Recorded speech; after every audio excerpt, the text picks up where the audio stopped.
Nanghiram si Maria ng sapatos dahil pinamigay niyo kanya? Ay, opo, ma'am. Kasi nagbabawas daw po siya ng kalat sa kwarto. Kaya ipinamigay niya yung mga gamit niya. Oh, tapos nanghihiram sa iba? Eh, ngayon ko nga lang po nalaman. Baby, Ay, nandiyan ba si Maria? wala eh. Bakit may kailangan ka? Itatanong ko lang sana kung pwede ko nang kunin yung bag na hiniram niya. Ha? Nanghiram sa'yo ng bag si Maria? Opo, wala kasi siyang bag. Pinamigay na dyan eh. Lah, pati bag ng hiram? Ate baby, kukunin ko lang po kay Maria yung hiniram niyang make-up. Make-up? Nanghiram ng make-up sa'yo si Maria? Okay. Baka po pwede ko na makuha yung hiniram po ni Maria. Anong hiniram sa'yo? Lower po.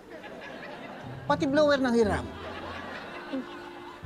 Oh, baby, Oo. kunin ko na sana yung hiniram ni Maria, kung pwede. Ano hiniram niya sa'yo naman? Electric pan, no? Electric fan? Opo eh. Hindi ko na muna sana kukunin.